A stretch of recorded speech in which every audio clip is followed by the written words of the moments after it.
আলহামদুলিল্লাহ রাব্বিল আলামিন ওয়াসসালাতু ওয়াসসালামু আলা নাবিয়িনা মুহাম্মদ ওয়া আলিহি ওয়া আসহাবিহি আজমাইন, আম্মা বাদ। সম্মানিত ভাই বন্ধুগণ, আজকে সংক্ষেপে আমরা কিছু কথা আরজ করার ইরাদা রাখি ওযুর বিষয়ে। ওযুতে আমাদের যে সমস্ত ভুল ত্রুটিগুলো সচরাচর হয়ে থাকে সে বিষয়ে সামান্য কিছু কথা আরজ করার ইরাদা রাখি। ওয়া মা তাওফীক ইল্লা বিল্লাহ। আমরা সকলেই কম বেশ জানি যে ওযু বা পবিত্রতা এটা হলো সালাতের চাবি। নবী সাল্লাল্লাহু আলাইহি ওয়াসাল্লামের সূরা আবু দাউদে বর্ণিত এক হাদিস আছে, তিনি বলেছেন মিফতাহুস সালাতি আত-তাহুর, সালাতের বা নামাজের চাবি হলো কি? পবিত্রতা বা ওযু। তো চাবি যদি ঠিক থাকে, পারফেক্ট হয়, তাহলে তালা খুলবে। আর যদি চাবি পারফেক্ট না হয়, ঠিক না হয়, তাহলে সেক্ষেত্রে তালা খুলবে না। ওই চাবি দিয়ে আপনি ঘরে প্রবেশ করতে পারবেন না। মনে করুন জান্নাত হলো আমার ঘর বা গন্তব্য, ঢুকতে হলে আমাকে সালাতের তালাটুকু খুলে ঢুকতে হবে, অর্থাৎ সালাত পড়ে ঢুকতে হবে, আর তার চাবি হলো পবিত্রতা। তাহলে পবিত্রতা চাবি, তার তালা হলো সালাহ, আর সালাহ পড়ে আমি ঢুকতে চাচ্ছি জান্নাতে। তাহলে আমার শেষ গন্তব্যে, অর্থাৎ আমি যে জায়গাটা যেতে চাচ্ছি সেই জায়গায় জান্নাতে যেতে হলে আমার সালাত ঠিক হতে হবে, আর সালাত ঠিক হতে হলে তার চাবি ঠিক থাকতে হবে। তালা ঠিক থাকতে হলে, তালা খুলতে হলে চাবি ঠিক থাকতে হবে। সেটা হলো কি? সালাত, তাহারাত বা পবিত্রতা। তো পবিত্রতার সবচাইতে কমন পবিত্রতা হলো ওযু। এই ওযুর বিষয়ে আমাদের বেশ কিছু ত্রুটি, বেশ কিছু ভুল ভ্রান্তি হয়ে থাকে। ওযুর যে ভুলগুলো হয়তো আপনিও করেন, আমরাও করছি প্রতিনিয়ত, কিন্তু জানি না। তো সেগুলো নিয়ে আমরা সংক্ষেপে আলোচনা করব। নবী সাল্লাল্লাহু আলাইহি ওয়াসাল্লাম বুখারী মুসলিমের হাদিসে আসছে, তিনি বলেছেন লা তুকবালু সালাতুন বিগাইরি তাহুরিন, পবিত্রতা ছাড়া কোনো সালাত কবুল হবে না। কোন সালাত আল্লাহর কাছে অ্যাকসেপ্টেড, গ্রহণযোগ্য হবে না কি ছাড়া? তাহারাত ছাড়া, ওযু ছাড়া। অতএব এই ওযু এটা পূর্ণাঙ্গ হলে সালাত পূর্ণাঙ্গ হবে, সালাত পূর্ণাঙ্গ হলে জান্নাতে যাওয়া সহজ হবে ইনশাআল্লাহ। অতএব একটা আরেকটার সাথে সম্পর্ক যুক্ত। বিধায় সবকিছুর আগে, সালাতেরও আগে আমাকে লক্ষ্য করা দরকার আমার ওযু বা তাহারাতটা কি হচ্ছে কিনা, ঠিকঠাক হচ্ছে কিনা। প্রিয় ভাইরা, ওযু দুই প্রকার। একটা হলো কোন রকম ওযু, আরেকটা হলো পূর্ণাঙ্গ ওযু। একটা হলো কোন রকম ওযু, আরেকটা হলো কি? পূর্ণাঙ্গ ওযু। পূর্ণাঙ্গ ওযু যেটা, এটাকে হাদিসের ভাষায় বলা হয়েছে ইসবাগুল ওযু। পূর্ণাঙ্গ ভাবে ওযু করা, এটাকে বলা হয়েছে ইসবাগুল ওযু, অর্থাৎ ওযুকে পরিপূর্ণ ভাবে করা। আরেকটা হলো যেন তেন ভাবে, কোন কোন রকম ভাবে ওযু সেরে ফেলা। আমরা সাধারণত সারাদিন যে ওযুটা করি, সারা জীবন যে ওযুটা করে আসছি, সেটা হলো যেন তেন ওযু বেশিরভাগ লোকের। ইল্লা মান রাহিমা রাব্বি, হাতে গোনা কিছু লোক আমরা আছি যারা ইসবাগুল ওযুর যে নির্দেশ সেটা পালন করতে সক্ষম হয়েছি, অর্থাৎ ওযুটা পূর্ণাঙ্গ করতে পেরেছি। প্রিয় ভাই বন্ধুগণ, ইসবাগুল ওযু এর নির্দেশ নবী সাল্লাল্লাহু আলাইহি ওয়াসাল্লাম বিভিন্ন জায়গায় দিয়েছেন, বিভিন্ন জায়গায়, বহু হাদিসে আসছে। তোমরা ওযুকে আসবিগুল ওযু, আসবিগুল ওযু, তোমরা ওযুকে পরিপূর্ণ করো, ওযুকে পূর্ণাঙ্গ ভাবে করো, সঠিক ভাবে করো, যথাযথভাবে করো। তার মানে নবী সাল্লাল্লাহু আলাইহি ওয়াসাল্লাম জানতেন যে ওযুতে যথার্থতার খেলাফ প্রচুর পরিমাণে হয়ে থাকে, আর সেজন্য তিনি সাবধান করেছেন আসবিগুল ওযু, অর্থাৎ ওযুকে তোমরা পূর্ণাঙ্গ ভাবে করো, সুন্দর ভাবে করো, যথার্থ ভাবে করো। কথা কি বুঝাতে পারছি? যেহেতু ওযুর বিষয়ে আমাদের গাফলতি আছে বা গাফলতি থাকার কথা, সেজন্য নবী সাল্লাল্লাহু আলাইহি ওয়াসাল্লাম আমাদেরকে বলেছেন ওযু করো, এটা না, বলেছেন আসবিগুল ওযু, অর্থাৎ আকমিলুল ওযু, ওযুকে পরিপূর্ণ ভাবে করো, সুন্দর ভাবে করো, যথাযথ ভাবে করো। ওযুর যে ফজিলত, ওযুর যে ফজিলত মুসলিম বর্ণিত হাদিসে আসছে, নবী সাল্লাল্লাহু আলাইহি ওয়াসাল্লাম বলেছেন যে ব্যক্তি পরিপূর্ণভাবে ওযু করবে, পরিপূর্ণভাবে ওযু করবে, ভালোভাবে ওযু করবে, এবং ওযুর শেষে কালিমাতুশ শাহাদা যেটা আছে, আশহাদু আল্লা ইলাহা ইল্লাল্লাহু ওয়াহদাহু লা শারীকা লাহু ওয়া আশহাদু আন্না মুহাম্মাদান আবদুহু ওয়া রাসূলুহু, এই কালিমায়ে শাহাদা পাঠ করবে ওযুর শেষে, এই ব্যক্তির জন্য আল্লাহ সুবহানাহু ওয়া তাআলা জান্নাতের সমস্ত দুয়ার খুলে দিবেন। তাহলে আমরা বলতে পারি জান্নাতের 8 দুয়ারের সমস্ত দুয়ারের একটা রিমোট এখানে নবী সাল্লাল্লাহু আলাইহি ওয়াসাল্লাম আমাদেরকে বাতলে দিয়েছে। একটি রিমোট, এই এক রিমোট টিপের সঙ্গে সঙ্গে 8 দরজা সব খুলে যাবে। সেটা হলো ওযুকে কি করা? পরিপূর্ণভাবে করা, সুন্দরভাবে করা, এবং এর শেষে, ওযুর শেষে কালিমাতুশ শাহাদা পাঠ করা, আশহাদু আল্লা ইলাহা ইল্লাল্লাহু ওয়াহদাহু লা শারীকা লাহু ওয়া আশহাদু আন্না মুহাম্মাদান আবদুহু ওয়া রাসূলুহু। আপনি পাঠ করলেন, জান্নাতের সমস্ত দুয়ার এর রিমোট যেন টিপ দিলেন। এই তিনটা কাজ করলেন মানে কি, জান্নাতের 8 দরজার একটি কমন রিমোটে টিপ দিলেন আপনি, সবগুলো পটপট খুলে যাবে, যে কোনো দরজা দিয়ে আপনি জান্নাতে দাখিল হতে পারবেন ইনশাআল্লাহ। প্রিয় ভাইরা, তাহলে হাদিস থেকেও বোঝা গেল যে যে কোনো দরজা দিয়ে ঢুকতে হলে ওযুটা হইতে হবে পরিপূর্ণরূপে ওযু, ইসবাগুল ওযু। অতএব ওযু আমার পরিপূর্ণ হচ্ছে কিনা এই বিষয়টা একটু যাচাই করা দরকার, কি দরকার না? প্রিয় ভাইরা, নবী সাল্লাল্লাহু আলাইহি ওয়াসাল্লাম সূরা আবু দাউদের এক হাদিসে বলেছেন, ইন্নাহা লা তাতিম্মু সালাতু আহাদিকুম হাত্তা ইউসবিগাল ওযুআ কামা আমারাহুল্লাহ। তোমাদের কারোর সালাত ততক্ষণ পর্যন্ত পরিপূর্ণ হবে না, সালাত ততক্ষণ পর্যন্ত সুন্দর হবে না, পূর্ণাঙ্গ হবে না, সালাতে পূর্ণতা আসবে না, যতক্ষণ না তোমরা ওযুকে ঠিক আল্লাহ যেভাবে করতে নির্দেশ করেছেন ওইভাবে পরিপূর্ণভাবে না করো। আল্লাহ সুবহানাহু ওয়া তাআলা যেভাবে ওযু করতে বলেছেন ওইভাবে পরিপূর্ণ রূপে ওযু না করা পর্যন্ত তোমাদের সালাত পূর্ণতা পাবে না। তাহলে সালাতের পূর্ণতা পাওয়ার জন্য ওযুটি হইতে হবে, ওযু না শুধু। আমরা জানি যে সালাতের জন্য ওযু করতে হয় না, ওযু করলেই শুধু সালাতের পূর্ণতা আসবে না, ওযুটা হইতে হবে আল্লাহ যেভাবে নির্দেশ করেছেন সেভাবে, যথাযথ উপায়ে এবং সঠিকভাবে। প্রিয় ভাইরা, এখন আসি আমরা ওযুতে কি ভুলগুলো আমাদের এমন হয় যেগুলোর কারণে আমাদের ওযুর পূর্ণতা নষ্ট হতে পারে। তার ভিতরে 1 নম্বরের ভুল হলো, যেটি আমাদের হয়ে থাকে ওযুর ক্ষেত্রে অনেকেরই, সেটা হলো বিসমিল্লাহ পাঠ না করা। ওযুর শুরুতে কি পাঠ করতে হয়? বিসমিল্লাহ। আপনি যখন হাত ধুয়ে তো ওযু শুরু করবেন, 2 হাতের কবজি ধুয়ে তো ওযু শুরু করবেন না প্রথম কাজ, তার আগে আপনি কি করবেন? বিসমিল্লাহ। বিসমিল্লাহ বলে হাত ধুয়ে তারপর ওযু শুরু করবেন। বহু লোক আছি আমরা ওযুখানায় ওই গল্প করতেছি, আড্ডা মারতেছি, কথাবার্তা বলতেছি, এই বলতে বলতে ওযু শুরু করে দিছি, তাহলে বিসমিল্লাহ কখন পড়তেছি? বিসমিল্লাহটা অনেক সময় অমনোযোগিতার কারণে, অবহেলার কারণে, অন্যমনস্কতার কারণে বিসমিল্লাহটা অনেক সময় আমরা বলতে ভুলে যাই। অথচ এই বিসমিল্লাহ পাঠ করা ওযুর শুরুতে অনেক বিশেষজ্ঞ আলেমের মতে ফরজ। অনেকে বলেন বিসমিল্লাহ পাঠ না করলে ওযুই হবে না, আপনি যদি ভুলে বাদ দেন ওযু হলো না। যদিও সংখ্যাগরিষ্ঠ ওলামাদের মতে এটা না, তাদের মতে বিসমিল্লাহ পাঠ করা এটা ওযুর সুন্নাহ।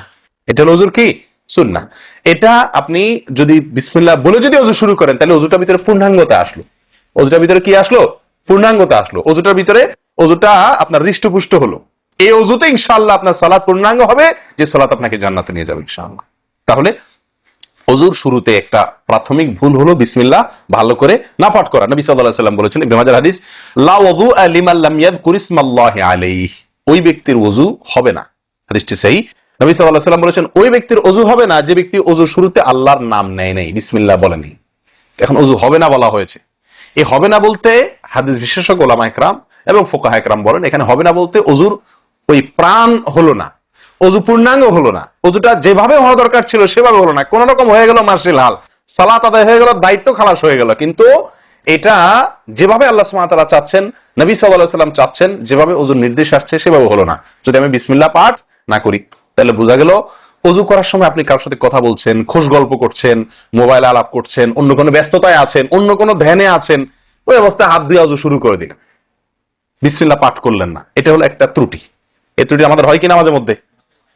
অনেকে তো আছেন নিয়মিতই করেন না, অনেকে আছেন করেন কিন্তু ওই যে অন্য মানুষ হয়ে গেলে হাত দিয়ে শুরু করে দিচ্ছেন আর বিসমিল্লাহ আর বলেন নাই।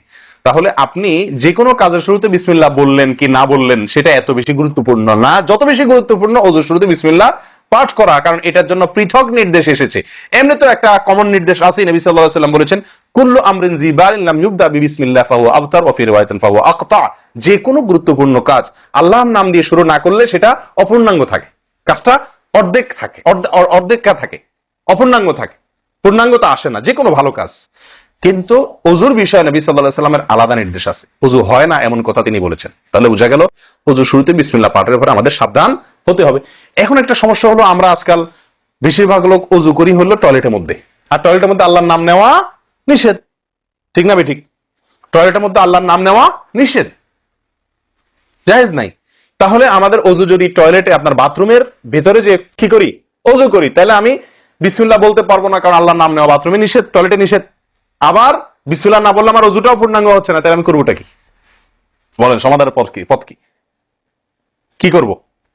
কি নিষেধাজ্ঞা অমান্য করে বিসমিল্লাহ বলবো, নাকি আপনার বিসমিল্লাহ ছেড়ে দেব, তাতে তো অজু আবার পূর্ণাঙ্গ হবে না, দুইটাই সমস্যা না।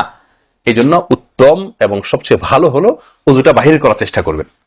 বেশিরভাগ জায়গাতে, সব জায়গাতে কম বেশ, বাথরুম টয়লেটের ভেতরে যদি বেসিন থাকে তো বাইরেও টেপ বা বেসিনের ব্যবস্থা থাকে, থাকে না থাকে না। বিশেষ করে বাসা বাড়িতে অথবা অফিসে আদালতে দেখা যায় যে ওই টয়লেটে অনেক সময় আমরা কি করে ফেলি, অজু করে ফেলি। এটা উচিত, এটা একটা ভুল আমাদের। অজু আমরা করব বাহিরে, কেন? কারণ টয়লেটে অজু করতে গেলে আল্লাহর নাম নিতে হচ্ছে, আর আল্লাহর নাম নেওয়া নিষেধ সেখানে। আমি সেখানে আল্লাহর নাম নিতেও পারছি না, নাও নিতে পারছি না। যদি নেই তাহলে আল্লাহর নাম নিয়ে গুনাহ করছি টয়লেটে, আর যদি না নেই তাহলে আমার অজুটা অপূর্ণাঙ্গ থেকে যাচ্ছে, ঠিক না? ঠিক। এই জন্য আমরা উত্তম হলো অজু করব কোথায়? বাইরে এসে যে কোনো টেপে। কথা কি বুঝতে পারছি? বাইরে এসে একান্ত যদি কখনো আপনি বাধ্য হয়ে যান, বাইরে ভিড় নাই, ব্যবস্থা, সেটা ভিন্ন কথা। আর বাসা বাড়িতে যদি এরকম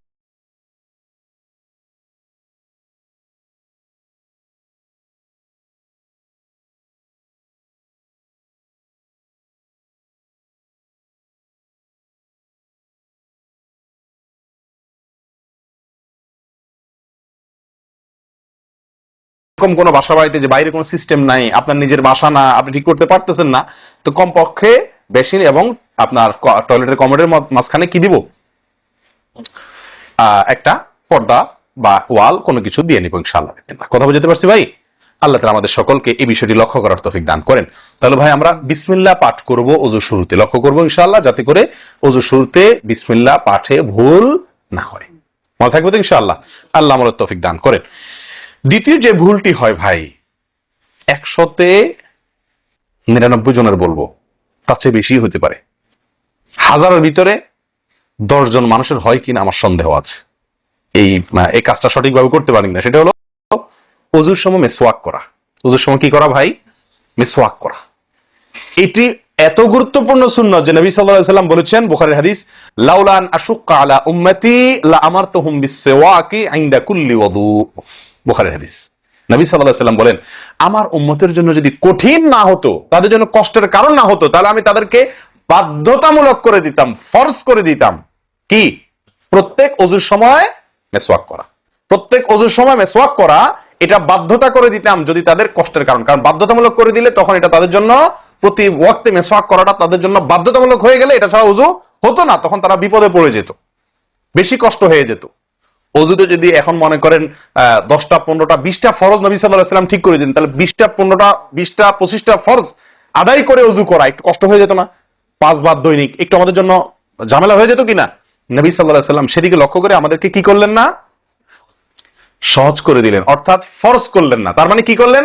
সুন্নাহ এর অন্তর্ভুক্ত করলেন। কিন্তু তার হাদিস থেকে, তার বক্তব্য থেকে বোঝা যায় যে ওযুর সময় মেসওয়াকের গুরুত্ব তার কাছে কত বেশি ছিল। নবী সাল্লাল্লাহু আলাইহি সাল্লামের কাছে ওযুর সময় মেসওয়াক করার গুরুত্ব কত বেশি ছিল সেটা এই হাদিস থেকে বোঝা যায় কি যায় না? তিনি চাইছেন আমাদেরকে ওযুর সময় মেসওয়াকের নির্দেশটা বাধ্যতামূলক করতে, শুধু করেন নাই কেন? আমাদের কষ্টের দিকে লক্ষ্য করি। এই হাদিস থেকে নবী সাল্লাল্লাহু আলাইহি সাল্লাম যে চাচ্ছেন মনে প্রাণে আমরা যেন ওযুর সময় মেসওয়াক করি, এটা বোঝা যায় কি যায় না? ভাই আমরা বিশেষ করে আরবিয়ানদেরকে দেখি, স্পেশালি সৌদি আরবে আমরা যারা আছি দেখি যে সৌদিদের প্রত্যেকের পকেটে কি থাকে? মেসওয়াক থাকে, এবং তারা সারাক্ষণ মেসওয়াক করে। এটা যেমন আমার দাঁতের মাড়ির জন্য উপকারী, ন্যাচারাল আপনার রস, মেসওয়াকের রস কর যেটা আসে, বিশেষ করে তিতা তিতা জাতীয় হলে আরো বেশি ভালো হয়। এটা আমাদের দাঁতের জন্য যেমন উপকার হয়, তেমনি ভাবে দাঁতকে পরিষ্কার রাখে, দবদবা রাখে, দুর্গন্ধ দূর করে, অনেক দুনিয়াবী উপকারিতা আছে। আর এর পাশাপাশি আপনি যতবার মেসওয়াক করছেন ততবার নবী সাল্লাল্লাহু আলাইহি ওয়াসাল্লামের এই আদেশটি আপনার পালন হচ্ছে। ওযুটা, বিশেষ করে ওযুর সময় মেসওয়াক করলে আপনার ওযুটা কি হচ্ছে? যেই ওযুতে তালা খুলবে সুন্দরভাবে এবং আপনি জান্নাত পর্যন্ত যেতে পারবেন, সে ওযু হবে যদি আপনি তাতে কি করতে পারেন? ওযুর মধ্যে সময় মেসওয়াক করতে পারেন। ভাই কার কার পকেটে মেসওয়াক আছে? আছে সাথে কারো? তো আপনারা এসার সময় আসছেন যে ওযু করেন নাই? কি বলেন? মেসওয়াক আছে কার কার? আলহামদুলিল্লাহ, একজন পাওয়া গেল। আর ভাই ওযুর সময় মেসওয়াক এটি আমরা ছেড়ে দিয়েছি, এই আমলটা আমাদের মধ্যে নাই বললেই চলে। কি বলেন? এই আমলটাকে পুনর্জীবন দেওয়া যায় কি না? যায় না। অন্য কারোর জন্য না, আমার নিজের জন্য। আমি মেসওয়াক করব, তার উপকারিতা আমি নিজে পাবো, দুনিয়াতে পাবো, মানি ভালো থাকবে, মুখ দুর্গন্ধ দূর হবে, মুখ পরিচ্ছন্ন হবে। আখেরাতে পাবো নবী সাল্লাল্লাহু আলাইহি ওয়াসাল্লামের সুন্নাহ পালনের মাধ্যমে ওযু সুন্দর হবে, ওযু সুন্দর হলে সালাত ঠিক হবে, সালাত ঠিক হলে জান্নাতে যেতে পারবো। তাহলে একটা একটার সাথে সম্পর্কযুক্ত। মেসওয়াক করবো তো ইনশাআল্লাহ? একদম উঠে গেছে মেসওয়াক। অজুর সময় মেসওয়াক করতে আমাদের দেশি ভাইদেরকে দেখাই যায় না একেবারে বললে চলে। প্রিয় ভাইরা, আপনারা কি জানেন নবী সাল্লাল্লাহু আলাইহি ওয়াসাল্লামের জীবনের শেষ আমল কি ছিল? মেসওয়াক ছিল। নবী করিম সাল্লাল্লাহু আলাইহি ওয়াসাল্লামের জীবনের শেষ আমল, যে আমলের পরে আর কোনো আমলের সুযোগ পান নাই, এই আমলের পরে তিনি দুনিয়া থেকে বিদায় নিয়ে গেছেন। তার জীবনের লাস্ট আমল কি ছিল? মেসওয়াক। তিনি আয়েশা রাদিয়াল্লাহু তাআলা আনহার কোলে মাথায় রেখে শুয়েছিলেন মৃত্যুর ঠিক আগ মুহূর্তে। শরীরে আর শক্তি ছিল না মেসওয়াক চিবানোর মতো, নতুন মেসওয়াক চিবায়া ওটাকে নরম করবেন এই শক্তিটা ছিল না। আল্লাহ রাসূল সাল্লাল্লাহু আলাইহি ওয়াসাল্লাম আয়েশা রাদিয়াল্লাহু তাআলা আনহাকে দিলেন, আয়েশা মেসওয়াকটা আমাকে একটু চাবায়া দাও। তিনি চাবায়া নরম করে দিলেন। এরপর নবী সাল্লাল্লাহু আলাইহি ওয়াসাল্লাম মেসওয়াকটা করলেন। বাস, এই মেসওয়াকের পরে তার মৃত্যু এবং এই মেসওয়াকের মাঝখানে আর কোনো আমল করার সুযোগ ছিল না। ভাই, কত গুরুত্বপূর্ণ আমল বোঝা উচিত। ওজুর সময় মেসওয়াকটা উঠে গেছে, আমরা কি করবো? ইনশাআল্লাহ সবসময় মেসওয়াক পকেটে রাখবো তো ইনশাআল্লাহ। ওজুর সময় মেসওয়াক কখন করবেন এটা নিয়ে ওলামাদের দুটি মত পাওয়া যায়। বেশিরভাগ ওলামাদের মত এবং বিশুদ্ধ মত হলো কুলি করার সময় আমরা মেসওয়াক করব। কুলি করার সময় আপনি বিসমিল্লাহ বলে হাত ধুলেন, এরপরে কুলি করলেন। মেসওয়াক করতে হবে এভাবে, সোজাসুজি, উপরে নিচে না, পাশাপাশি, ঠিক আছে? মেসওয়াক দিয়ে এভাবে আপনি খুব বেশি সময় করার দরকার নেই। একটা ঘষা দেন উপরের মাড়িতে, আর একটা ঘষা দেন নিচের দাঁতে, দিয়ে এবার একবার কুলি করে ফেলান, ঠিক আছে? আবার মেসওয়াক দিয়ে একটা ঘষা দেন, আবার একটা ঘষা দেন, আবার কুলি করে ফেলেন। এভাবে 3 বার মেসওয়াক করেন, 3 বার কুলি করেন, বাস সুন্নাত আদায় হয়ে গেল। কথা কি বুঝাতে পারছি? আল্লাহ তাআলা আমাদের সকলকে তৌফিক দান করেন। প্রিয় ভাইরা, তাহলে ওযুর মধ্যে আমাদের যে খুঁতগুলো আছে আমি সেগুলো ধরা দেওয়ার চেষ্টা করছি। একটা বড় খুঁত, যে খুঁত থেকে আমরা বেশিরভাগ লোকই মুক্ত নই, সেটি হলো মেসওয়াক বিহীন ওযু। লক্ষ্য করবো তো ইনশাআল্লাহ। আল্লাহ আমাদেরকে আমলের তৌফিক দান করেন। একান্ত না থাকলে আঙ্গুল দিয়ে করলেন, কিন্তু আপনি নিয়মিত আঙ্গুল দিয়ে করলেন সেটা না, মেসওয়াকই করা উচিত। ভাই, 3 নম্বর যে ভুলটা আমাদের হয়ে থাকে সেটা হলো কুলির মধ্যে। দেখেন প্রত্যেকটা কাজেই কিন্তু আমি একটা একটা করে আপনার দেখাচ্ছি হুজুর, প্রত্যেকটা কাজে আমাদের ত্রুটিগুলো হয় কিভাবে দেখেন। কুলির সময় ভুল হয়। কি ভুল হয়? কুলিটা যেভাবে করার কথা সেভাবে আমরা করি না। হাদিসে কুলির বিষয়ে নির্দেশ এসছে, সেটাকে বলা হয়েছে মদমাদা। মদমাদা আরবি শব্দ, এটার বাংলা অর্থ হয় কুলি করা বা কুলকুচি করা বা কুলকুচা করা। এই কুলি বা কুলকুচা এটা হলো মুখের ভিতরে আপনি হাতের কষে করে পানি নিয়ে মুখে নাড়বেন, এরপরে ফেলবেন, আবার হাতে নিবেন, কিছু সময় নাড়বেন, 1 সেকেন্ড হোক 2 সেকেন্ড হোক, এরপরে ফেলবেন। এটা হলো কুলি বা কুলকুচা। আমরা বেশিরভাগ সময় এরকম করি আলহামদুলিল্লাহ। যখন ব্যস্ত থাকি, যখন হুলস্থুল থাকে, কোনো সময় কোনো কাজের তাড়া থাকে, তখন অনেক সময় আমরা কি করি? হয় কি না হয় না? মুখে নিলাম আর ঢাললাম, মুখে নিলাম আর ঢাললাম। আমি জানি না আপনাদের হয় কিনা এরকম। আমি দেখছি এরকম অনেক সময় হয়। আপনারা একমত কিনা? নিলাম মানে ব্যস্ততার কারণে হয়তো জামাত শেষ হয়ে যাচ্ছে বা অন্য কোনো কারণ আছে, অথবা দেরিতে আসছি, তো তখন মুখের ভিতর নেওয়া আর ফেলাও, নেওয়াও আর ফেলাও, এতে কুলি হবে না। হাদিসে যে কুলির নির্দেশ আসছে সেই কুলি হবে না। এটা মুখে পানি দিলেন আর বাইর করলেন, এটাতে কুলি হইতে হলে আপনাকে মুখে পানি দিবেন, নাড়বেন। ভাই, কুলিটা কেন করতে বলা হয়েছে? মুখের ভেতরটা কি করার জন্য? পরিষ্কার করার জন্য। আপনি যদি মুখে পানি নেন আর বাইর করেন, তাহলে কি মুখ পরিষ্কার হবে? আপনাকে তো মিনিমাম 1-2 সেকেন্ড হলেও নাড়তে হবে জিনিসটা, পানিটা, তাহলে আপনার মুখটা কি হবে? পরিষ্কার বা পরিচ্ছন্ন হবে। আল্লাহ তাআলা আমাদেরকে আমলের তৌফিক দান করেন। ভাই, তাহলে কুলির ত্রুটিটা বুঝতে পারছেন তো? তাড়াহুড়া করে অনেক সময় মুখে পানি নিয়ে ফেলে দিই আমরা, এটা করা যাবে না। নাম্বার 4, নাকে পানি দেওয়া। দেখেন একটা একটা করে দেখেন, প্রত্যেকটাতে ত্রুটি আছে। আল্লাহুল মুস্তাআন। নাকে পানি দেওয়া, নাকে পানি দেওয়ার যে নির্দেশ আসছে হাদিসে, এটাকে বলা হয় ইস্তেনশাক। ইস্তেনশাক, ইস্তেনশাক আরবি ব্যাকরণ অনুযায়ী এটা বাবে ইস্তিফআলের মাসদার বা ক্রিয়ামূল, যেটার মধ্যে এক্সট্রা ভাবে টানা, আকর্ষণ করার অর্থ যার মর্মের ভিতরে আছে। তো ইস্তেনশাক শব্দের মূল অর্থ হলো পানি টানা, নাকে পানি টানা। আমরা নাকে পানি টানি না, দেইও না। ধান খেতে পানি দেওয়া হয়, আর লাল শাকের খেতে পানি ছিটানো হয়, ঠিক না ভাই? ঠিক। লাল শাক বা মূলার শাকের খেতে পানি ছিটানো হয়, আর ধান খাত বেশিরভাগ ইরি ধান ইত্যাদি এই সমস্ত ধান খেতে পানি দেওয়া হয়। তাহলে দেওয়া আর ছিটানো বেশ কম আছে কি নাই? একটা হলো দেওয়া, একটা হলো ছিটানো, আর একটা হলো টানা। টানা হলো এ ক্লাসের অজুতে নাকে পানি টানবেন, বি ক্লাসের অজুতে নাকে পানি দিবেন, থার্ড ক্লাসের অজুতে নাকে পানি ছিটাবেন। আমি কি বুঝতে পারছি? তো আমরা বেশিরভাগ লোক থার্ড ক্লাসের উজু, সারা জীবন থার্ড ক্লাসের উজু করি। আপনি থার্ড ক্লাসের উজু করে আপনি জান্নাতে যাবেন? ফার্স্ট ক্লাসে থাকেও তো যাইতে কঠিন হয়ে যায়। আপনি থার্ড ক্লাসের উজু করে কিভাবে আপনি সালাতের খুলবেন, তালা খুলবেন, কিভাবে আপনি জান্নাতে যাবেন? অতএব ভাই, এই নাকে পানি দেওয়ার বিষয়ে সাবধান থাকতে হবে। দেখুন, নিয়ম হলো আপনি হাতের কোষে পানি নিয়ে নাকে ধরলেন, নাকে ধরে হালকা কি করবেন? টান দিবেন, হালকা টান দিবেন, হালকা টান। কারণ একটু জোরে টান হয়ে গেলে সেটা কি হয়ে যাবে? নাকের তালু তো উঠবে, আপনার কষ্টের কারণ হবে। শরীয়ত আপনাকে কষ্ট দিতে চায় না, শরীয়ত আপনাকে কষ্ট দিতে চায় না। আল্লাহ সুবহানাহু ওয়া তাআলা চান না আমরা কোনো কষ্টে নিপতিত হই। অতএব আমি এমন জোরে টান দেবো না যে নাকের তালু তোড়ে, কিন্তু হালকা একটু টান দেবো যাতে করে অন্তত সামান্য একটু ভেতরে পানিটা যায়। নাকে পানি দেওয়ার উদ্দেশ্য আর কুলি করার উদ্দেশ্য এক। নাকে পানি দেওয়ার উদ্দেশ্য হলো নাকের ভেতরের যে ময়লাগুলা, ধারে কাছে যে ময়লাগুলো আছে, এগুলো যেন পরিষ্কার হয়ে যায়। আল্লাহর দরবারে দাঁড়াবো পরিচ্ছন্ন হয়ে, পবিত্র হয়ে। হ্যাঁ, এই জন্য নাকে পানি দেওয়ার নির্দেশ আছে। এখন আপনি যদি নাকে পানি কোষ নিয়া ধরে একটু হালকা টান দেন, তাহলে ভিতরে কিছুটা পানি যাবে কি যাবে না? এটা আপনাকে করতে হবে। নাম্বার 2, এটা যদি আপনি করতে কষ্ট হয়, টান দিলে, আপনি আস্তে টান দিলে উপরে উঠে যায়, তো দরকার নেই। তাহলে আপনি কি করেন? নাকে পানি দেন। নাকে পানি কিভাবে দিবেন? নাকটাকে অন্তত পানির মধ্যে কি করে রাখেন? চুবাই রাখেন। 1 সেকেন্ড চুবাই রাখেন, কিছু দূর পানি যাবে কিনা। আমি কি বুঝাতে পারছি? আমরা অনেকে বিশেষ করে আমি দেখছি ওযু করার সময় নাকে পানি ছিটান। কিভাবে পানি ছিটান? ওই যে কষে করে পানি নিয়ে, লক্ষ্য করছেন আপনারা? এভাবে নিয়ে এরকম মারে পানিটা, এরকম মারলে সেটা কি হলো? ছিটানো হলো। হাদিসে যে ইস্তেনশাকের কথা বলা হয়েছে সেটা হলো না। আপনি সারা জীবন ওযু করলেন, অথচ আপনার কখনো নাকে পানি দেওয়ার সুন্নাহটি আদায় হলো না। সারা জীবন, আজীবন আপনার ওযুটি হয়ে গেল সুন্নাহ ছাড়া। আমি কি বুঝাতে পারছি? অতি প্রিয় ভাই বন্ধুগণ, এই বিষয়টা খুব লক্ষ্য রাখতে হবে যে নাকে পানি দেওয়ার ক্ষেত্রে আমাদের ত্রুটি হয়, পানিটা ভেতরে যায় না। অনেক সময় আমরা ছিটা দেই, বা অনেক সময় দিলেও কোন রকম দিয়েই ছেড়ে দিই। দিয়ে ছেড়ে দিলে তো হবে না, আপনার ভেতরে অন্তত যতদূর সম্ভব ততদূর পানিটা, এই নরম অংশটা তত নিতে হবে, আপনি উপরে উঠানোর দরকার নেই। আমি কি বুঝাতে পারছি? এটা একটা ত্রুটি হয় ওযুর ক্ষেত্রে। দেখুন ওযুটা পূর্ণাঙ্গ ভাবে কি হচ্ছে না, কত ভাবে দেখেন। প্রিয় ভাইরা, এটা গেল একটা ভুল ইস্তেনশাকের বিষয়। এই বিষয়ে নবী সাল্লাল্লাহু আলাইহি ওয়াসাল্লাম একটা আলাদা নির্দেশ আছে দেখেন, যাতে আমরা নাকে পানি দেওয়াটা ভালোভাবে করি। উনি হয়তো জানতেন বা দেখছেন যে মানুষ নাকে পানি দেওয়াতে গাফলতি করে, ত্রুটি করে, ওই যে ছিটাছিটির কাজ করে। তিনি বলেছেন, সহিহ বুখারীর হাদিস, না আফওয়ান আবু দাউদের হাদিস, নবী সাল্লাল্লাহু আলাইহি ওয়াসাল্লাম বলেছেন, আসবিগিল ওযুআ, ওই একই কথা, তোমরা ওযুকে পরিপূর্ণভাবে করো। ওয়াখাল্লিল আসাবি' ওয়া বালিগ ফিল ইস্তিনশাক ইল্লা আন তাকুনা সাইমান। নাকে পানি দেওয়ার সময় খুব ভালোভাবে নাকে পানি দিবা তোমরা।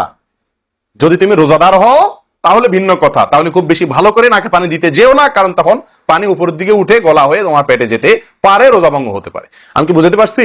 তাহলে আপনি নাকে পানি দিবেন, কিন্তু আপনি কি করবেন না, রোজাদার হলে তখন শুধুমাত্র ভালোভাবে নাকে পানি দিতে পারবেন না। আর এছাড়া অন্য সময় কি করবেন? নাকে পানি দেওয়ার ক্ষেত্রে ভালোভাবে দিতে বলা হয়েছে। ভালোভাবে দেওয়ার মানে কি? ছিটাইলে হবে? কোন রকম দিলে হবে? টান দিবেন, না পারলে অন্তত যতটুকু সম্ভব নাক চুবায়া আপনি ভেতরে পানিটা কিছু দূর হলেও নেওয়ার চেষ্টা করবেন। লক্ষ্য রাখবেন তো ইনশাআল্লাহ। আল্লাহ আমাদেরকে সকলকে আমলের তৌফিক দান করেন।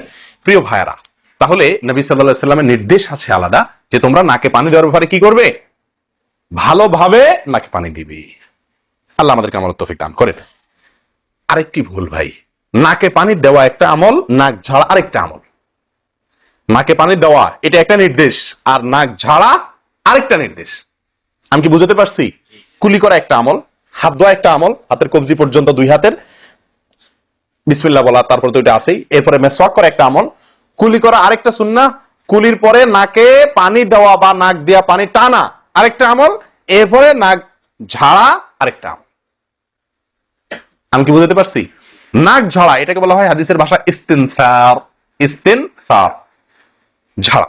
এই নাক ঝাড়ার ক্ষেত্রে বিরাট ভুল হয় ভাই। ভুল, সবচেয়ে বড় ভুল তো এটা যে নাক ঝাড়াটা অনেকে ঝাড়েই না, ওই যে ছিটায় দেয় বশেষ। নাক ঝাড়াটা ঝাড়তে হয় এটা অনেকে জানেনই না, করেনই না এটা। আবার অনেকে করেন তো মাঝে মধ্যে করেন, কিন্তু নাক ঝাড়াটা করা উচিত। যতবার নাক দিয়ে টান দিলেন না, এরপরে হালকা আঙ্গুল দিয়ে চাপ দিয়ে আপনি ওটাকে প্রেসার দিয়ে নাকটা পরিষ্কার করবেন। কথা কি বুঝাতে পারছি? আবার নাকে পানি দিলেন, আবার পরিষ্কার করলেন, আবার নাকে পানি দিলেন, আবার পরিষ্কার করবেন। ভাই এটা হলো নাক ঝাড়া। এই বিষয়ে নবী সাল্লাল্লাহু আলাইহি ওয়াসাল্লাম নির্দেশ আছে। দেখুন সহিহ বুখারীতে আসছে, তিনি বলেন, ইযাস্তাইকাযা আহাদুকুম মিন মানামিহি, যদি কেউ ঘুম থেকে উঠে, যদি কেউ ঘুম থেকে উঠে, ফাতাওয়াদ্দা, এরপরে সে উযু করতে যায়, ফালিয়াস্তানফির সালাসান, তাহলে সে যেন 3 বার নাক ঝাড়ে, নাক পরিষ্কার করে। কেন? ফাইন্নাশ শাইতানা ইয়াবিতু আলা খাইশুমিহি, কারণ নাকের যে বাঁশি, উপরের ছিদ্র, এই জায়গাটায় শয়তান রাত্রি যাপন করে। শয়তানের বেডরুম আপনার নাকের বাঁশি। বুঝতে পারছেন?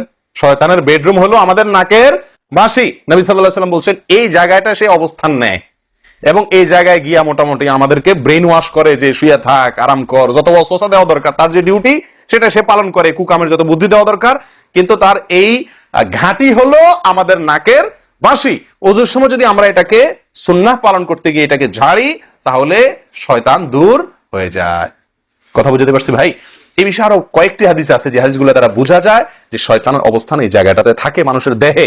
তো আপনি যদি শরীরটাকে ফুরফুরে করতে চান, শয়তান ওয়াসওয়াসা থেকে ফ্রেশ হয়ে যেতে চান, তাহলে আপনার নাক ঝাড়ার আমলটার ব্যাপারে গুরুত্ব দিতে হবে। কথা বুঝতে পারছি ভাই? তাহলে ওলামা ইকরাম বলেন এই হাদিসে তো ঘুম থেকে উঠে ওযু করার ক্ষেত্রে বলা হয়েছে, তো এর মানে শুধু ঘুমের জন্যই এটা খাস নয়, ঘুম থেকে উঠে আপনি ওযু করলে সে ওযুতে এটা বেশি গুরুত্বপূর্ণ, কিন্তু অন্য সকল ওযুতেই বিষয়টি আমলযোগ্য বা সুন্নাহ। অতএব আমরা নাকে পানি দেব একটা আমল, আবার না কি করব, ঝাড়বো আরেকটা আমল। ভাই এরপর আসি আরেকটি গুরুত্বপূর্ণ আমল যেটি হয় না, বা আরেকটি ত্রুটি ওযুতে, সেটি হলো আঙ্গুল খেলাল না করা। ওযুতে কি না করা? আঙ্গুল খেলাল না করা। আঙ্গুল খেলাল হলো হাত এবং পায়ের আঙ্গুলের যে চিপাগুলো আছে, এই চিপাগুলোতে পানি পৌঁছানোর জন্য, পানি পৌঁছানোটা নিশ্চিত করার জন্য কি করতে হবে? এক হাতের আঙ্গুলকে অন্য হাতের আঙ্গুলের চিপায় ঢুকায়া এভাবে কি করতে হবে? একটু হালকা নাড়তে হবে, যাতে করে জায়গাটাতে, চিপাটাতে পানি গেছে এটা নিষ্কারণ। এই চিপাগুলোতে পানি নাও যেতে পারে শুকিয়ে থাকার কারণে। তো আপনি যদি একটু না দেন পানির ভিজা আঙ্গুল দিয়া, তাহলে ইনশাআল্লাহ ওখানে পানি পৌঁছানোটা মোটামুটি নিশ্চিত হয়ে যাবে। ঠিক না? ঠিক। তাহলে এই জিনিসটা অনেক সময় আমরা করি না, অথচ নবী সাল্লাল্লাহু আলাইহি ওয়াসাল্লামের নির্দেশ আছে আলাদা। তিনি বলেছেন, আবু দাউদের হাদিস, আসবিগিল ওযুআ ওয়া খাল্লিল বাইনাল আসাবি', ওযুকে পরিপূর্ণভাবে করো। আর ওযুকে পরিপূর্ণভাবে করার একটি অন্যতম কাজ হলো আপনার আঙ্গুলের মাঝে কি করা? খেলাল করা। তিনি বলেছেন তোমরা আঙ্গুলের মাঝে খেলাল করবে, এক আঙ্গুলকে অন্য আঙ্গুলের মাঝে প্রবেশ করে পরিষ্কার করবে। এটা হলো হাতের আঙ্গুল। পায়ের আঙ্গুল কিভাবে করবেন? পায়ের আঙ্গুল তো আর এক আঙ্গুল অন্য পায়ের আঙ্গুল ঢুকাতে পারবেন না। সেটা করবেন হলো, অন্য হাদিসে আসছে, এই যে কোন আঙ্গুল আছে না, কোন আঙ্গুল দিয়া সব চিপাগুলোতে কি করবেন? ঘষা দিবেন। কোন আঙ্গুল দিয়া আপনার সব পায়ের আঙ্গুল চিপাগুলোতে ঘষা দিবেন। ভাই আমরা কয়জনে করি এই খেলার আমলটা বলুন তো? পায়ের আঙ্গুল, কোন আঙ্গুল দিয়া পায়ের আঙ্গুলের চিপা খেলাল করা, হাতের আঙ্গুল খেলাল করা, কয়জনে করি আমরা বলেন? তাহলে এই ভুলগুলো আমাদের অহরহ হচ্ছে না ভাই? আমরা কি জান্নাতে যেতে চাই না? আমাদের সালাদটা সুন্দর হোক আমরা চাই না ভাই? আমাদের এই সালাত খুব পাওয়ারফুল হোক, শক্তিশালী সালাত হোক, এই সালাতের মাধ্যমে আমি অন্যায় থেকে বেঁচে থাকবো, এই সালাতের মাধ্যমে আমি জান্নাতে যাব, এই সালাত আমাকে খাঁটি মুসলিম বানাবে, এই সালাত আমাকে আল্লাহর কাছে প্রিয় বানাবে, এই সালাত কিয়ামতের দিন নূর হবে। আমরা চাই না ভাই? এগুলো যদি চাই তাহলে আমাকে ওযু সুন্দর করতে হবে, আর ওযু সুন্দর করতে গিয়ে এই ভুলগুলোর ব্যাপারে সাবধান হতে হবে। তাহলে আঙ্গুল খেলাল করা, পায়ের আঙ্গুল, হাতের আঙ্গুল আমরা করি না বললেই চলে ভাই। তো আজকে থেকে ইনশাআল্লাহ করবো তো, নাকি যা শুনছেন এটা এখানে রেখে চলে যাবেন? ভাই যদি পরিবর্তন না করেন, পরিবর্তন যদি আমরা না করি নিজেদেরকে, ওয়াল্লাহি সারা জীবন ওয়াজ শুনবো, কি লাভ বলেন? সময়টা নষ্ট।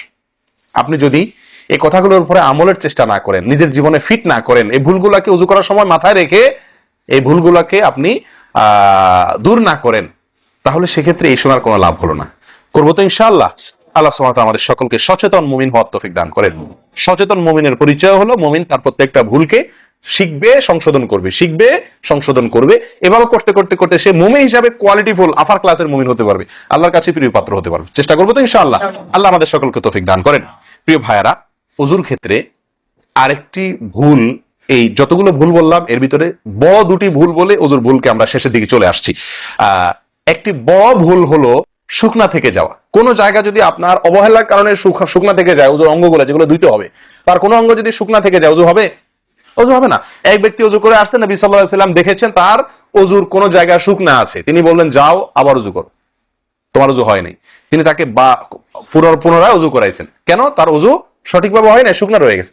অনেক সময় দেখা যায় আমাদের অনেক ভাই ওযু করেন, ওযু করলে বেশ কিছু জায়গা, বিশেষ করে যে কোন জায়গাটা, এই জায়গাটা দেখা যায় শুকনা থাকে। এই যে কানের লতির এই যে জায়গাটা, এখানে দেখা যায় একটু কি থাকে?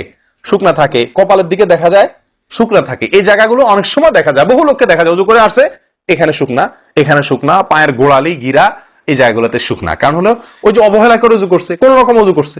অজুটা যেভাবে করা দরকার সেভাবে করে নাই। ভাই এই জিনিসটা আপনার লক্ষ্য করা দরকার, কি দরকার না? অজুই হবে না। এই যে ভুলগুলো বললাম এগুলা হলে আপনার অজু হয়ে যাবে, কাগজে কলমে অজু হয়ে যাবে। কিন্তু এখনকার যে ভুলটা বললাম, যদি শুকনা না থাইকা যে আল্লাহ মাফ করেন, তাহলে কাগজে কলমে অজু হবে না, কাগজে কলমেও কি হবে না, অজু হবে না। এত জঘন্য, সাবধান থাকার দরকার, কি দরকার না? আল্লাহ তাআলা আমাদেরকে সাবধান হওয়ার তৌফিক দান করেন। ভাই আরেকটি বড় ভুল, এটাও বিশাল বড় ভুল, সেটা হলো পানি অপচয় করা। পানি অপচয় করে, আল্লাহ মাফ করেন, এটা থেকে মুক্ত আমরা কেউই না বোধ হয় এই যুগে। পানি অপচয় অজুর সময়, ভাই আমাদের অজুতে কত পানি লাগে। আপনি যদি, আমরা তো বেশিরভাগ লোক এখন ট্যাপে উজু করি না, আপনি যে ট্যাপটা ব্যবহার করেন ওই ট্যাপের নিচে যদি একটা কি রাখেন, বালতি রেখে দেন, আপনি অজু করার শেষে লক্ষ্য করে দেখেন একটা খালি বালতি যদি রাখেন কি পরিমাণ পানি পড়বে আনুমানিক? প্রায় এক বালতির মতো হয়ে যাবে না? সুবহানাল্লাহ, 50-100 জন লোকের উজুর পানি এটা। নবী সাল্লাল্লাহু আলাইহি সাল্লামের উজুর পানির পরিমাণটুকু হাদিসে আসছে ভাই। এক গ্লাস পরিমাণ পানি দিয়ে তার কি হয়ে যেত, উজু হয়ে যেত। এক গ্লাস পানির প্রয়োজন হতো না নবী সাল্লাল্লাহু আলাইহি সাল্লামের উজুতে, গোটা উজুতে। আর সেখানে এক গ্লাস তো আমাদের শুধু কিসেই লাগে, হাত ধুতেও এক গ্লাস হয় কিনা সন্দেহ, এক হাতেও হয় কিনা এক গ্লাস ধুতে সন্দেহ। ভাই হাসির বিষয় না, এটা খুব জঘন্য অপরাধ, জঘন্য অপরাধ। আল্লাহ সুবহানাহু ওয়া তাআলা কোরআনে কারীমের ভিতরে কি বলেছেন? ইন্নাল মুবাযযিরিনা কানু ইখওয়ানাশ শায়াতিন, শয়তানের ভাই। হারাম পানি অপচয় করা, পানি অপচয় করা। সাহাবায়ে কেরাম জিজ্ঞেস করছেন, ইয়া রাসূলুল্লাহ, আমরা তো কেউ বলবো ভাই এই যে নির্দেশ নিষেধ এগুলো তো সাহাবীদের যুগে পানির টানাটানি ছিল, মরুভূমি এলাকার লোক ছিল, তখনকার বোধহয় সমস্যা। ভাই এখন তো আমাদের যুগে আলহামদুলিল্লাহ কি আছে, প্রচুর পরিমাণে পানি আছে, পানির তো অভাব নেই আল্লাহর ফজলে। আমরা কি হয়তো মনে করি যে অনেক পানি আছে, এখন বোধহয় আর এই এত টানাটানি করে ওযু করার প্রয়োজন নাই। আমি বলবো না ভাই, এটা ভুল। সাহাবায়ে কেরাম জিজ্ঞেস করছেন নবী সাল্লাল্লাহু আলাইহি ওয়াসাল্লামকে, ইয়া রাসূলুল্লাহ, যদি আমরা সমুদ্রে থাকি, নৌকায় যাচ্ছি, জাহাজে যাচ্ছি, সমুদ্রে পানির কোনো অভাব নাই, সেখানে পানি ব্যবহারের ক্ষেত্রেও কি আমাকে হিসাব করে করতে হবে? অতিরিক্ত করলে হিসাব দিতে হবে? নবী সাল্লাল্লাহু আলাইহি ওয়াসাল্লাম হাবাচক উত্তর দিয়েছেন। ও ভাই, তাহলে বোঝা গেল যে পানি ট্যাঙ্কিতে আছে, আপনার লাইনে পানি আছে, এই জন্য আমি পানি অপচয় করার অনুমতি আমাকে শরীয়ত দেয় নাই। অতিরিক্ত পানি ব্যবহার করলে আমাকে হিসাব দিতে হবে। সবচেয়ে উত্তম, সবচেয়ে ভালো হয় ভাই, আপনি যদি সম্ভব হয় বদনা বা কোন জগ ইত্যাদিতে, মগ ইত্যাদিতে আপনি ওযু করেন, সবচেয়ে ভালো। টেপের মধ্যেই বেসিনে একটা মগ রেখে দিলেন, ওইটা দিয়া ঢেলে ঢেলে আপনি ওযু করেন, তাহলে পানি অপচয় হওয়ার সম্ভাবনা সবচাইতে কম। ট্যাপ ছেড়ে দিয়ে যে আমরা ওযু করি, আমরা যেভাবে ওযু করার কথা বলছি, এই যে মেসওয়াক করতে হবে, এরপরে কুলি করতে হবে, নাকে পানি দিতে হবে, আবার নাক ঝাড়তে হবে, এই কাজগুলো করতে একটা গ্যাপ হয় না, গ্যাপ। এই গ্যাপের সময় যদি আপনি টেপে ওযু করতেই হয়, তাহলে গ্যাপের সময় টেপ বন্ধ করতে হবে। আমি কি বুঝতে পারছি? গ্যাপের সময় টেপ বন্ধ করে এরপর আপনি মেসওয়াক করেন, টেপ বন্ধ করে এরপর আপনি নাক ঝাড়েন। আপনি টেপের পানি পড়তেছে, এদিকে আপনি অন্য কাজ করতেছেন, তাহলে এটা অপচয়ের গুনাহ হয়ে যায়। ভাই আমি ওযু করছি ইবাদত করার জন্য, ওযু করছি আল্লাহ সুবহানাহু ওয়া তাআলাকে সন্তুষ্ট করার জন্য, আবার কাজ যেটা করতেছি ওযুর মধ্যে পানি অপচয় করে, সেটা হলো শয়তানের ভাইয়ের কাজ, শয়তানের কাজ। তাহলে শয়তানের কাজ করে আল্লাহকে খুশি করা যাবে ভাই? এই ওযুতে আল্লাহকে খুশি করা যাবে? এই ওযুতে আল্লাহ সন্তুষ্ট হবেন? ওযু করলে নবী সাল্লাল্লাহু আলাইহি ওয়াসাল্লাম বলেছেন, দিনে 5 বার ওযু করলে, একটা মানুষ 5 বার গোসল করলে যেরকম তার শরীরে ময়লা থাকে না, একটা মানুষ দিনে 5 বার 5 ওয়াক্ত সালাতের জন্য ওযু করলে ওই লোকের অন্তরে বা ওই লোকের ভেতরে গুনাহ থাকে না, আল্লাহ তাকে গুনাহ থেকে পরিচ্ছন্ন করে দেন, পবিত্র করে দেন, ধুয়ে পরিষ্কার করে দেন 5 বার ওযু করার মাধ্যমে। ও ভাই, ওযু আমাকে পরিষ্কার করে দিবে, আমাকে পবিত্র করে দিবে, আমাকে পরিচ্ছন্ন করে দিবে, আমাকে সাফ করে দিবে। কখন? যদি ওযুটা আমি সুন্দরভাবে করি।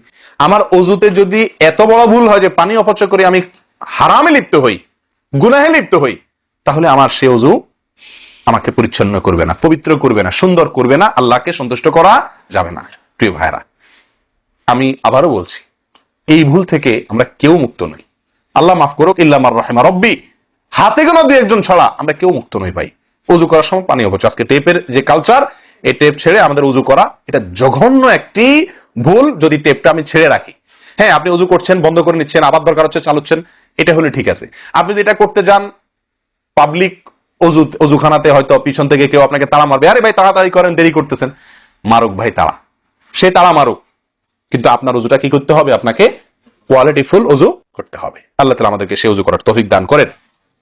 ওযুর ক্ষেত্রে আরেকটা ভুল হলো ভাই, চাপাচাপি করে ওযু করা, ওযু ধরে রাখা, চাপাচাপি করে ওযু ধরে রাখা, এই ভুলটা প্রচুর পরিমাণ হয়, বিশেষ করে শীতের দিনে। গরমের দিনে আলহামদুলিল্লাহ ওয়াজ করার দরকার হয় না, মনে না মানে ওযু দরকার না হলে ওযু করি আমরা, ঠিক আছে না, বিশেষ করে মরুভূমি এলাকাতে, গরমের জায়গাতে।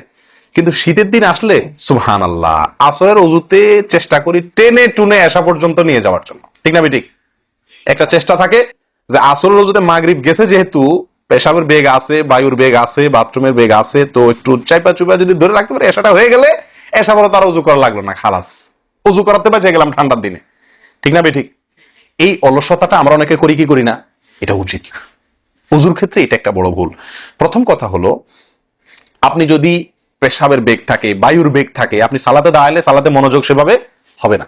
সালাতে যেরকম মনোযোগ দরকার, আল্লাহর সঙ্গে আপনার যেটা মানে বান্দার সঙ্গে গোলামের যে একটা বিনয় প্রকাশের ব্যাপার আছে, সেটা হবে না যদি আপনার কি থাকে, ওযুর মধ্যে ওই পেশাব থাকে, পেশাব বা পায়খানার বেগ থাকে। ভাই মানুষ যে কোনো কাজেই ভালো কাজ মনোযোগ দিয়ে করতে হলে পেশাব পায়খানার বেগ থাকলে করা যায়? তাহলে আপনার সালাতের ভিতরে খুশু খুশু কিভাবে আসবে? আপনার সালাত, যে সালাত আপনাকে সফলতা এনে দিবে, যে সালাত আপনাকে জান্নাত পর্যন্ত নিয়ে যাবে, সেই সালাতের জন্য তো খুশু খুশু দরকার, আপনার মনোযোগ দরকার, আপনার স্থিরতা দরকার। স্থিরতা তো আসবে না যদি আপনার মন থাকে টয়লেটে। আপনি আছেন মসজিদে, দেহ আছে মসজিদে, মনটা আছে টয়লেটে, তাহলে তো সালাত পূর্ণাঙ্গ হবে না। এই জন্য ভাই চাপা চাপি করে ওযু ধরে রাখা, এটা ওযুর ক্ষেত্রে আরেকটা বড় ভুল, এটা করা যাবে না। যারা চাপাচাপি করে ওযু ধরে না রেখে ওযু ছুটতেছে ছেড়ে দেয়, এরপরে যা ওযু করে আসে, এদের জন্য বিশাল বড় পুরস্কার আছে, বিশাল বড় পুরস্কার, একটি নয় তিনটি পুরস্কার। নবী সাল্লাল্লাহু আলাইহি ওয়াসাল্লাম বলছেন, মুসলিমের হাদিস, আলা আদুল্লুকুম মা ইয়ামহুল্লাহু বিহিল খাতায়া ওয়া ইয়ারফাউ বিহিদ দারাজাত। নবী সাল্লাল্লাহু আলাইহি ওয়াসাল্লাম বলেন যে আমি কি তোমাদেরকে বলে দিব না যে কোন আমলটি মানুষকে তার ভুল ত্রুটিগুলো আল্লাহ তাআলা মাফ করে দেন এবং আল্লাহর কাছে তার মর্যাদা গ্রেড বাড়তে থাকে, ইমানদার হিসেবে তার গ্রেড বাড়ে এবং আল্লাহ ভুল ত্রুটি মাফ করেন। কোন আমলের মাধ্যমে? তোমাদের কি বলে দিব না? সাহাবা ইকরাম বলেন, বালা ইয়া রাসূলুল্লাহ, হ্যাঁ ইয়া রাসূলুল্লাহ আপনি বলে দিন। তখন নবী সাল্লাল্লাহু আলাইহি ওয়াসাল্লাম বললেন, ইসবাগুল wudu'i আলাল মাকারিহ, ইসবাগুল wudu'i আলাল মাকারিহ। প্রথম আমল, অপছন্দ, কষ্ট, ঠান্ডা, শীত, অথবা পানির অভাব, কিনা ওযু করতে হইতেছে, যে কোনো কষ্টকে উপেক্ষা করে, কষ্টকে সহ্য করে যে ব্যক্তি ওযু করে, ওযু আটকায় রাখে না, এই ব্যক্তি তাকে আল্লাহ সুবহানাহু ওয়া তাআলা তার গুনাহ যেমন মাফ করবেন, তার মর্যাদাও আল্লাহ তাআলা বৃদ্ধি করে দিবেন। তাহলে বোঝা গেল সাধারণ ওযু এটার চাইতে আপনি যদি ওযুকে কি করেন, আপনি যদি ওযুকে কষ্টকে উপেক্ষা করে ওযু করেন, চাপাচাপি করে ওযু ধরে না রাখেন, ছেড়ে দেন, আবার ওযু করে আসেন, ফ্রেশ হয়ে আসেন, নামাজটা পড়েন, তাহলে ইনশাআল্লাহ আপনি দুটি পুরস্কার আল্লাহ তাআলার কাছ থেকে পাচ্ছেন। এক হলো গুনাহ মাফ, আর একটা হলো মর্যাদা বৃদ্ধি। আল্লাহ তাআলা আমাদের সকলকে ওযুর ভুল ত্রুটিগুলোকে কভার করে এগুলো থেকে পরিচ্ছন্ন থেকে, এই ভুলগুলো থেকে মুক্ত থেকে আল্লাহ তাআলা আমাদের সকলকে ওযু করার তৌফিক দান করেন। ওযু ভঙ্গের কারণের ব্যাপারে কয়েকটা আমাদের ভুল ধারণা আছে। যেমন অনেকে মনে করেন যে সিগারেট খাইলে, বিড়ি খাইলে ওযু যায়। অনেকে প্রশ্ন করেন বিড়ি খাইলে, সিগারেট খাইলে ওযু যায় কিনা। কি বলেন আপনারা, কি বলেন, ওযু যায়? বিড়ি সিগারেট খাইলে আপনাদের এখানে যায় ওযু? না, আমাদের এখানে যায় না, আমাদের এখানে ওযু যায় না ভাই। বিড়ি বা সিগারেট খাইলে ওযু যাবে না। ওযু যাওয়ার সাথে বিড়ি বা সিগারেটের সম্পর্ক না, ধূমপানের সাথে ওযু যাওয়ার সম্পর্ক না। তাহলে আপনারা কেউ বলবেন, তাহলে হুজুর তাহলে তো বিষয়টা তাহলে বোঝা গেল ধূমপানটা তাহলে এত বড় কিছু না। আপনি যেরকম সোজা করে দিলেন যে ধূমপান করলে কি যাবে না, ওযু যাবে না, আমরা তো জানতাম এটা মারাত্মক কোনো বড় অপরাধ, এটা করলে ওযু যাবে, আপনি বলতেছেন ওযু যাবে না, তাহলে তো বড় বোধহয় এটা ছোট অপরাধ। না ভাই, ওযু যাবে না তো আমল যাবে, ঈমান যাবে। ওযু গেলে তো কোনো ব্যাপার ছিল না, ওযু যাওয়া কোনো দোষের কিছু ভাই। একজনের ওযু আছে, তার বায়ু আসছে, ওযু গেল। একজনের ওযু আছে, পেশাব করলে ওযু চলে গেছে, তার কোনো দোষ করছে সে? আপনারা বুঝেন না আমার কথা? ওযু চলে গেলে সেটা কি দোষের কিছু? তাহলে এটা তো আমার বড় কিছু না, দোষের কিছু না। বিড়ি খাইলে, সিগারেট খাইলে ওযু যাবে না তো, ওযু যাওয়া তো দোষের কিছু না। এর চেয়ে বড়টা যাবে, তাকওয়া যাবে। কি যাবে? তাকওয়া ছুটে যাবে, মুত্তাকির খাতা থেকে নাম কাটা যাবে। বুঝেন না কথা? নেক আমলদারের খাতা থেকে নাম কেটে যাবে, গুনাহগার হবে, গুনাহে লিপ্ত হলো সে।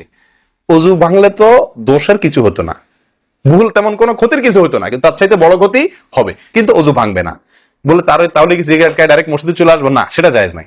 সিগারেট যদি খান, এই বদ অভ্যাস যদি থাকে, হারামে লিপ্ত হওয়ার অভ্যাস থাকে, আল্লাহ হেফাজত করুক, সবাইকে ফিরে আসার তৌফিক দান করুক।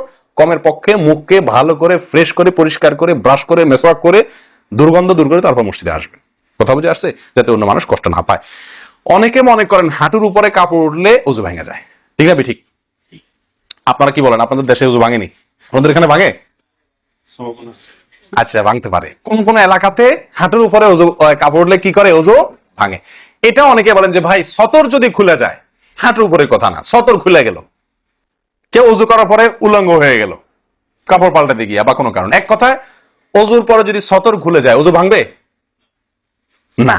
কিন্তু আমাদের অনেক দেশে অনেক এলাকাতে অজু ভাঙে না ভাই, এই যেখানে ভাঙে সেখানে আসলে ভাঙা উচিত না। অজু আপনার সতর খুললে কি হয় না, অজু ভঙ্গ হয় না। এর সাথে অজু ভঙ্গ হওয়ার সম্পর্ক নাই। ওই যে বলছি ধূমপানের মতো, সতর যদি অন্য মানুষের সামনে খোলেন আপনি, তাহলে অজু ভাঙলে তো দোষের কিছু হতো না, এখানে তাকওয়া ভাঙবে, অজু ভাঙবে না। আমি কি বুঝাতে পারছি? এর চেয়ে বড় অপরাধ হবে, কবিরা গুনাহ লিপ্ত হলেন আপনি, ফরজ তরক হয়ে গেল, আপনি বড় গুনাহ করলেন। অজু ভাঙলে তো এমন দোষে কিছু হতো না, কিন্তু অজু ভাঙবে না। অনেকে মনে করে টিভি দেখলে, সিনেমা দেখলে, নাটক দেখলে, গান ফান দেখলে অজু ভাঙে না, এটার সাথেও কি নাই, অজু ভাঙার সম্পর্ক নাই। অজু ভাঙার সম্পর্ক নির্দিষ্ট কিছু কাজে, পেশাব করলেন, পায়খানা করলেন, বায়ু ছাড়লেন, ঘুমাইলেন, অজু ভাঙের ভাঙে এগুলাতে। কিন্তু আপনি সিনেমা দেখলেন, খারাপ কিছু দেখলেন, এই দেখলেই আপনার কি হবে না, অজু ভাঙবে না। হ্যাঁ, একটা কথা ঠিক যে আপনি এই যে কাজগুলোর কথা বললাম, আপনি সিগারেট খাইলেন, আপনি আল্লাহ মাফ করেন কোন হারামে লিপ্ত হলেন, আপনি সতর খুললেন মানুষের সামনে, আপনি সিনেমা দেখলেন, টিভিতে খারাপ হারাম কিছু দেখলেন, তাহলে কি করতে হবে? অজু করা উত্তম। অজু করা, এগুলা করার পরে বিনা অজুতে নামাজ না পড়ে অজু করে নামাজ পড়া উত্তম। কেন? কারণ অজু করলে আল্লাহ সুবহানাহু ওয়া তাআলা কি করেন, গুনাহ খাতা মাফ করে দেন। তাহলে আপনি যে অপরাধ করলেন সেটা মাফ করে নামাজে আসলেন ফ্রেশ হইয়া, ওটা ভালো। কিন্তু অজু ভেঙে যাবে এরকম না। মহিলারা বাচ্চাদেরকে দুধ দিলে অনেকে মনে করেন কি হয়, অজু ভাঙে, আসলে কি না। বাচ্চাদেরকে দুধ খাওয়ালে কি হবে না, অজু ভাঙবে না। কথা বুঝাতে পারছি? এরকম কিছু ভুল ধারণাও আছে। যাই হোক, অজুতে যে ভুলগুলো হয়ে থাকে আমি আবার বলে দিচ্ছি এক নজরে। এক, আপনার বিসমিল্লাহ না বলা, শুরুতে বিসমিল্লাহ ভুলে যাওয়া বা না বলা, এটা ভুল। আরেকটা হলো মেসওয়াক না করা, কুলি করার সময় মেসওয়াক না করা, এটা কমন ভুল হয়ে গেছে। 3 নম্বর হলো কুলিটা সুন্দরভাবে না করা, পানিতে মুখে পানি কোষ করে নিয়ে এরপরে কিছু সময় মুখের ভিতরে করে নাড়াতে হবে। না নাড়ানো, এটা আরেকটা ভুল। নিয়ে ফেলে দিলাম তাড়াহুড়া করে, এটা আরেকটা ভুল। 4 নম্বর হলো আপনার নাকে পানি ছিটাই আমরা, এটা আরেকটা ভুল, ছিটানো যাবে না। নাকে পানি টানতে হবে অথবা পানি দিতে হবে, কিন্তু পানি কি করা যাবে না, ছিটানো যাবে না, ছিটানোটা আরেকটা ভুল। 5 নম্বর হলো আপনার নাক ঝাড়া। নাকে পানি দেওয়ার পরে কি করতে হয়, নাক ঝাড়তে হয়। আবার দেখেন ডানে বামে লোকজন দেখে ঝাড়ে, বিশেষ করে উজুখানাতে যদি করেন উল্টাপাল্টা, আপনার নাক ঝাড়া মার খায়েন না, তখন আমার কথা বলেন না, আমার যে মৌলভী সবার ওয়াজ শুনে আমি মার খাইছি। দেখেন নাক ঝাড়ার সময় দেখে শোনা, আশপাশে দেখে নিজের নিয়ন্ত্রণে রেখে নাক ঝাড়ানো, কিন্তু ঝাড়তে হবে। ঝাড়াটা একটা সুন্নাহ আমল, এটি বিলুপ্ত হওয়ার পথে। 6 নম্বর হলো ভাই আঙ্গুল খেলাল করা। কি করা? আঙ্গুল খেলাল করা। এটা উঠে গেছে, পায়ের আঙ্গুল খেলাল করতে হবে, কোন আঙ্গুল দিয়ে হাদিসে আসছে, আর হাতের আঙ্গুল এগুলা দিয়া, কারণ এগুলাতে জাহান্নামের আগুন প্রবেশ করবে যদি এগুলো শুকনা থাকে, সালাত হবে না। এরপর আসি 7 নম্বর ভুল হলো আপনার সালাতের মধ্যে, এই ওযুর মধ্যে কোন অঙ্গ শুকনা থেকে যায়, বিশেষ করে গিরা। নবী সাল্লাল্লাহু আলাইহি ওয়াসাল্লাম বলেছেন ওয়াইলুল লিল আকাবি মিনান নার, তোমরা পায়ের গিরা গোড়ালি এগুলোকে জাহান্নামের আগুন থেকে বাঁচাবা, অর্থাৎ এগুলোতে ভালো করে পানি পৌঁছানোর জন্য। কারণ বিশেষ করে শুকনার দিনে, শুকনা যখন হয় শীতের দিনে, তখন এগুলো ফেটে যায়, পানি আপনি ঢাললেই যায় না, একটু হালকা ডললে ভালো করে তারপরে পানিটা জায়গা মতো যায়। এই জন্য ওইগুলোর পরে গোড়ালির পরে বিশেষভাবে লক্ষ্য রাখা দরকার। আর কষ্ট উপেক্ষা করে উজু করার চেষ্টা করা দরকার। আর শেষ যেটা, সেটা হলো পানি অপচয়। কি করা ভাই? পানি অপচয় করা। প্রচুর পরিমাণ পানি আমরা অপচয় করি উজু করার সময়, যেটা আমাদের উজুর সৌন্দর্যকে নষ্ট করে, উজুর গুণগত মানকে নষ্ট করে দেয়। আসুন সুন্দরভাবে উজু করার স্বার্থে এই ভুলগুলা থেকে মুক্ত থাকার চেষ্টা করি। আল্লাহ তাআলা আমাদের সকলকে আমল তৌফিক দান করেন। ওয়া আখিরু দাওয়ানা আলহামদুলিল্লাহি রাব্বিল আলামিন। আসসালামু আলাইকুম ওয়া রাহমাতুল্লাহি ওয়া বারাকাতুহু।